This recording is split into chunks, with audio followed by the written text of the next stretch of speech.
श्री भावार्थ रामायण आरण्यकांड अध्याय 3 शरभंग ऋषींचा उद्धार। श्री गणेशाय नमः। श्री रामचंद्राय नमः।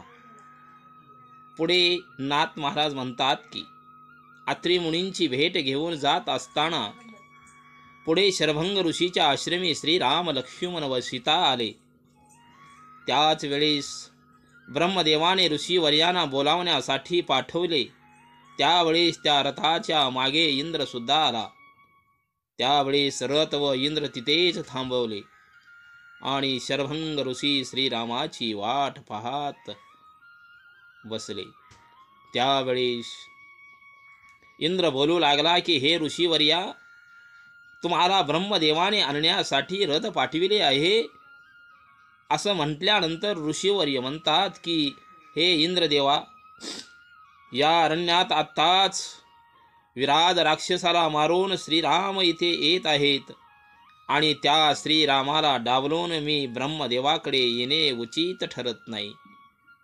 तरी मी श्रीरामाचे दर्शन घेतल्याशिवाय येणार नाही असे स्पष्ट सांगत असताना त्यावेळेस इंद्र हात जोडून उभे टाकला। त्याच वेळेस श्रीराम तिथे आले आणि सुंदर अशा दैदिप्यमान इंद्राला श्रीरामाने पाहिले।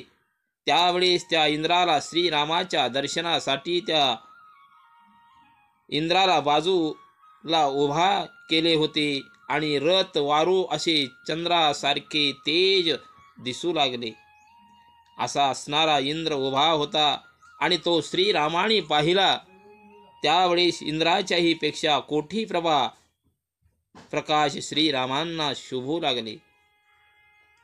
त्यावेळेस तेथील सर्व देव लाजू लागले आणि सर्व देव श्रीरामाला पाहून सुखी झाले। मग त्यावेळेस शरभंग ऋषी देवांना सांगू लागले की आपण ब्रह्मदेवाकडे जरी आलो तर तिथे जन्म आणि मरण हे निश्चित आहे, परंतु श्रीरामाकडे आलो तर तिथे नितांत विश्राम आहे।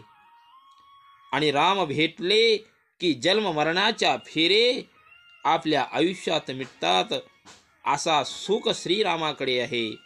म्हणून मी प्रथम श्रीराम मग नंतर ब्रह्मदेव असा विचार इंद्रदेवाला सांगू लागले आणि प्रत्यक्ष ऋषीवर्य श्रीरामाचे दर्शन घेण्यासाठी आतुर झाले। त्याच वेळेस इंद्राला वाटू लागले की आता आपण निघून जावे, म्हणून इंद्र निघून गेला आणि श्रीराम आश्रमाजवळ आले। त्यावेळेस श्रीराम ऋषींच्या पायावरती मस्तक ठेवले। त्याचप्रमाणे लक्ष्मण व सीतेनेही लोटांगण घातले।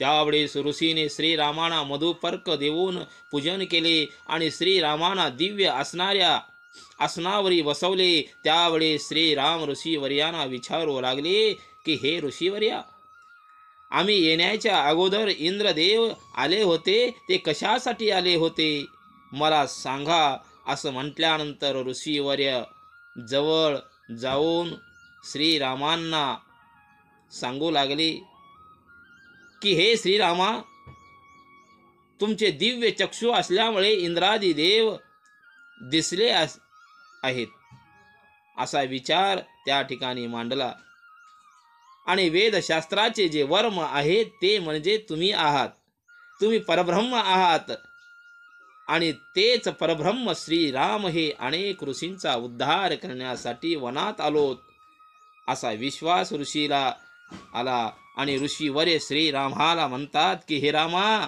मी काय काय साध्य केले आहे ते मी तुला सांगतो, ऐक। म्हणून सांगू लागले की सतत मी कर्मे केल्यामुळे ते मला साध्य झाले, पण मला जिथे सुख नाही मिळाला व मी 100 यज्ञ केले तेथे सुद्धा मला सुख प्राप्त झाले नाही। म्हणून मी माझ्या सत्यव्रताने ब्रह्मदेवाची सेवा केलो। म्हणून ब्रह्मदेवाने इंद्राला हंसरूपी विमान देऊन पाठवले, परंतु तेही मला सुख लाभले नाही। केवळ तुझे मुख पाहावे आणि तुझे मुख पाहिले की जन्म मरणाच्या फेऱ्यातून मुक्त व्हावे। मला असं वाटत होतं की पुण्याच्या ताकदीनं ब्रह्मप्राप्ती होते, परंतु ज्या वेळेस माझ्या कडील पुण्य पापाचा क्षय झाल्यानंतर जे उरलेले पुण्य ते म्हणजे त्या पुण्याचा जो वर तुमचे मुख पाहिले, लोकांमध्ये पुण्य करत बसलो की सुख प्राप्त होते, परंतु अक्षय सुख मिळत नाही. आणि माझ्या डोळ्याने जर तुम्हाला पाहिले तर समूळ संसार मावळतो व निष्काम पुण्य केले तरच तुमचे दर्शन होते. ते आज माझ्या कामाला आले, कारण तुमच्या भेटीमुळे मी सत्यलोकाचा त्याग करून आणि तुम्हाला पाहिल्यानंतर माझ्या देहातील सर्व इंद्रिय तृप्त झाले. असे सांगितल्यानंतर श्रीरामा ऋषींना विचारू लागले की हे ऋषीवर्या, दंडक अरण्य हे फार दुर्धर आहे, आता आम्ही कुठे राहावे असे विचारताच ऋषीवर्य म्हणतात की हे रामा, याच दंडक अरण्यात सुतीक्षण नामाचा महान ऋषीवर्य आहेत. तिथे तुम्ही लवकर जावा. तिथे गेल्यानंतर जे ऋषी तुम्हाला सांगतील आणि याच रस्त्याने जावा. व तिथे गेल्यावर एक महत्वाचे सांगणे आहे की तुम्हाला बघितल्यानंतर माझ्या मनातील भय नाहीसे झाले आहे आणि माझे प्रारब्धानुसार मला सत्यलोकात जायचे आहे. आता मला सत्यलोकात जावेच लागेल असं म्हणतात. आणि क्षणभर तू रामा थांब, तुझ्या समोरच माझा स्थूल ध्येय टाकून मी माझ्या योग अग्नीने हा ध्येय जाळून मी सत्यलोकात जाईन. आणि हे रामा, तुझ्या कृपेमुळे मला कुठल्याही प्रकारचे भय वाटत नाही असं सांगून ऋषीवर्याने आपल्या सामर्थ्याने स्थूल ध्येय दहन करून कुमारदेय होऊन सत्यलोकाकडे जाऊ लागले. जात असताना क्रमाक्रमाने सुरुवातीस पितृस्थानाला गेले, त्यानंतर स्वर्गस्थानाला गेले आणि देवसदनास जाऊन विराजमान झाले.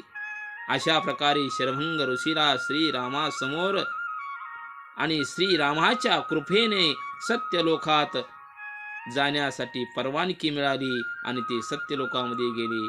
अशा प्रकारे श्रीरामाने कृपा करून शरभंगाला सत्यलोकाच्या ठिकाणी जाण्यास आशीर्वाद दिले. आणि नाथ महाराज एका जनार्दन माऊलीला शरण जाऊन या अध्यायाची सांगता करतात.